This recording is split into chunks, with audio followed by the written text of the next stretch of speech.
morning, beautiful, powerful women that you are. I am so happy to be here and share the stage with all of you wonderful ladies. And thank you for being here and showing up. That's the first part. My name is Khadija Zahra, and I was born in Morocco. And I came to America when I was 7 years old. That was my first time in Beaufort, South Carolina. Can you hear the accent? Beaufort, South Carolina. My mother married a Marine, and he was my stepfather. And we came here to speak any English, and I'm still working on my English. But it's okay, because I speak a second language, Arabic.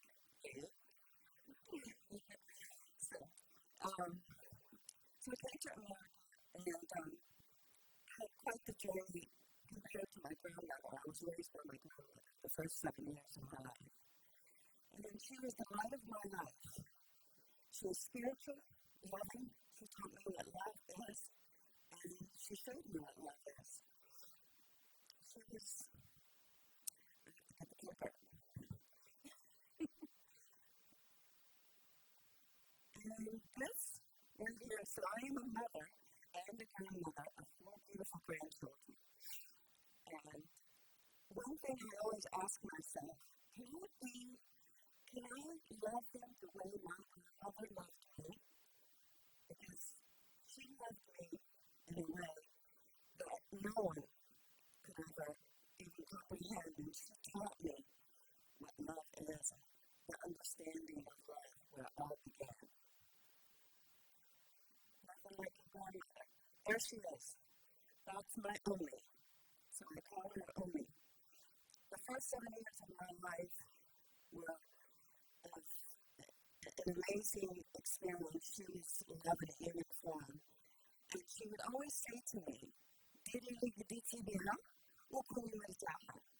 Means, do the best you can and the rest will follow. Because your best is enough. You are enough.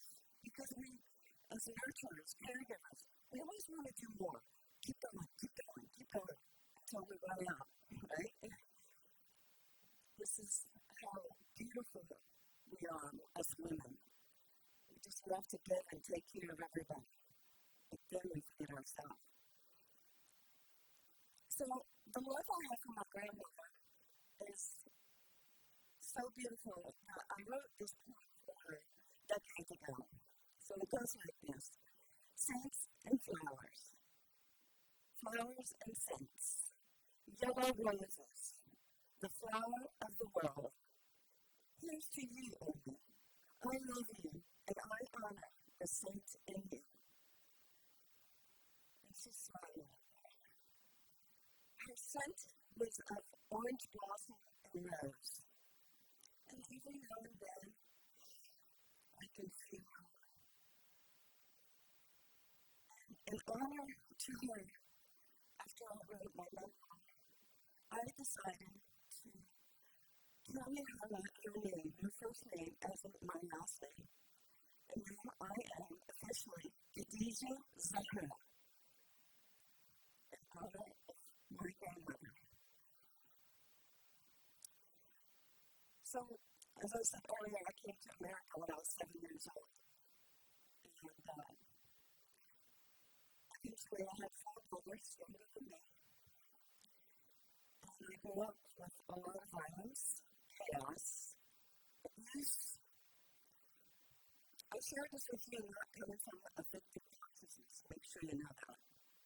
Because I'm learning all of that. I never was like that kind of person. I want to be resilient and share my story with you because we all as women have a story very similar. I've spoken to many women, they come to me, they open up to me, and I love that. I love that we share, because us women are very, very powerful when we come together. This is where it's at, and this is our time now. Life wasn't easy in America as a child for me. We traveled all this time being a military brat, you know how it was. friends, new friends, you know, you're always having to change. You have to adapt, right? So I got a diploma in 2 subjects. Guess what they are? 1, saying goodbye. 2, starting all over. I got really good at that, even as an adult. And here I am, standing in front of you. If you told me back then that little girl was going to write a book, I wouldn't have believed you. Not with my abilities and learning challenges that I experienced. But look at me now, standing in front of you, proud and grateful to share this stage with you, speaking in front of you. We all have a story, we all have a journey. And each one of you can do what I do, and we can empower each other. And I want to empower you. I want to empower you by sharing my story to wholeness, to share with you what love is. And that being said, I want to share with you about my mother. You see that little house, that picture? I grew up in that little house, and my grandmother lived there. My grandmother suffered through poverty, destitution, and she suffered through identity so much of her life. And this is why I dedicate this book. She deserves it. She was an amazing person, and everyone loved her and respected her. She always kept a strong faith. My mother, when I did the introspection of my mother, see, when you do a memoir, you got to do the introspection of everybody in your family, right? Because you don't know what happened exactly until you look into their life. My mother could not give me what she didn't have. You know, she didn't have it in her. Because I was raised by my mother the first 7 years. And then my mother came back. Can you imagine a grandmother breastfeeding you? Can you imagine that? It's a beautiful thing. But when I did the introspection of my mom, I had to go and see her slowly, step by step, patiently, ask her questions and poke her. Hey, Mom, what happened here? What happened at this age? I found out that my mother, when she was 5 years old, she was ripped away from her mother. My only. Can you believe that? Ripped away at 5 years old. Imagine. And she didn't see her mother again until 7 years later. 7 years later, she escaped. She was being raised by her stepmother and her father. And so she found a way to escape, and she ran to her mother and showed up at the door at night, running through the alley, fearful of her life if she got caught. It was going to be bad. She gets to the house. She's banging on the door. And she's like, in the middle of the night, my grandmother answers the door, and she's half asleep. She didn't know who it was going to be because she's sharing with me this whole thing. And she opened the door, and she goes, "You too, Hanky Pinky. You came to me." She grabbed her and pulled her in the house. And she said, "Take off your clothes." She's leaving undergarments on. "Take off your clothes." Both of us take off your clothes. They take off their clothes. She said, "Come on, let me hold you. I want to feel you. I want to feel you. I want you to be reborn again in my life." When I heard that story, it really touched me. It really did. At that moment, I understood my mother. Even though I knew she came from pain, there was a lot unspoken, a lot of suffering pain that she never shared. I didn't know that. See, then I started to understand.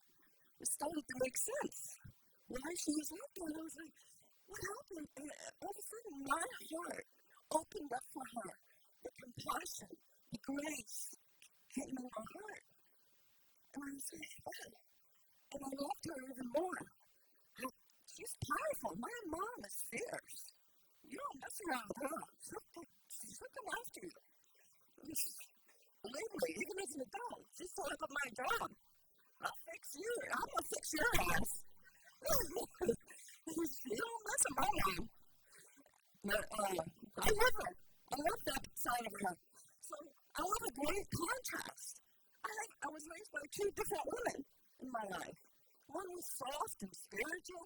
The other one is strong and guarded. She don't take shit from nobody. But she had to be like that. So, what I'm sharing with you, I'm showing you the journey. We all have a journey. My mom had a journey, my grandmother had a journey, and I had. But the thing is, my mom, she didn't do the work on herself. And what happened was, she stayed quiet, held everything inside, and she passed all that trauma to the next generation. So I'm the one who's breaking the cycle. I'm changing it. Thank you. Thank you so much. So you would be to the next one. So, and then, there's so many aspects of Khadija. I want to share with you, my life has been always seeking the divine, that connection with God. And so when I came to America, imagine this. I'm raised by my grandmother, right? I learned Islam on my grandmother's knee. Okay? So that should tell you how much Islam I know. I went to America at 7 years old. We travel all over the United States. My mom would take me into a church. God is God, right? I love that. So I get married to my first husband. He's Greek Orthodox. I said yes before I knew I had to convert. So I became Greek Orthodox, right? Yeah. Got divorced. Later, practiced Catholicism. After that, third husband. Guess what? He was from Turkey. And he's Sufi. So I learned Sufism. So guess what? I shocked my whole family. I wore hijab. I walked the path. I loved it. I said, I'm going to do this. I'm going to go in deep. I learned about grooming. And I had the most amazing group of women around me. The camaraderie that they have, the way they eat together, cook together, play together. It's so beautiful. So beautiful and empowering. So after that, after my third marriage, I had to do some deep introspection. And I said to myself, I told my kids I'm going to India. They said, you're crazy. They said, you're crazy. I said, my friend said I was crazy too. And before I went to India, I had gone to advocacy school and studied massage therapy and holistics. Okay? So that's about as real as you can get. After that, I pulled off my scarf. Okay, that's what it is. I learned to find myself, and I said, I don't need the scarf to be close to God. It's not necessary. It's not where I'm at now. It doesn't resonate with me. So then, India was the catalyst in my life. That moment. And it still is. It was transformative. And if I was going to be a little bit crazy, I'm going to do crazy. Okay? So I went to India and toured India and spirituality, and I met some gurus. I learned yoga. I learned stillness in the Himalaya mountains. I went to South India to different ashrams, Shivananda ashram, Amma. You name it. I've done the work. I've done it all. Trust me. Joe Dispenza, I'm jumping around now. Anyway, what I discovered, I'll tell you, walking the spiritual path and all the religions in my life, what I learned is that I discovered love in each one of them. I took the love, not the dogma, the love within it. Okay? And then I understood, because I sat with myself and I understood it was the relationship with me and the divine. That relationship is sacred and it's holy. I don't let anyone ever interrupt that. That's powerful. That to understand that the divine is right there with you, and you can have a relationship with the divine, whatever name you call it.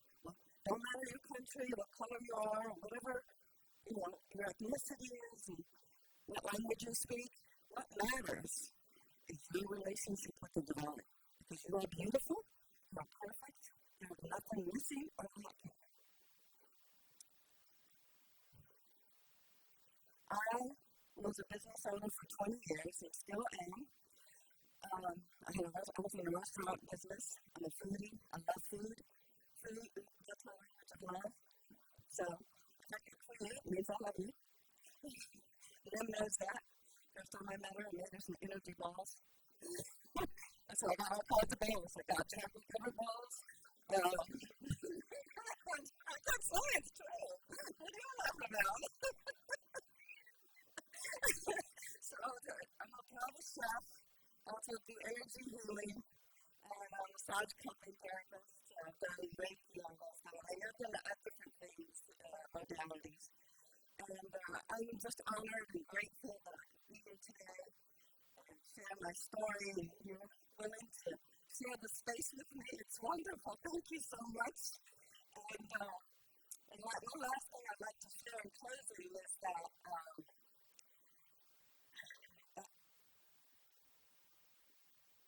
I was never lost. I never lost my essence. I was disconnected. And my wholeness, my journey to wholeness was finding reconnecting with my wholeness. We are always whole, which is for God. Because life, we listen to everybody what we should be instead of being who we are authentically.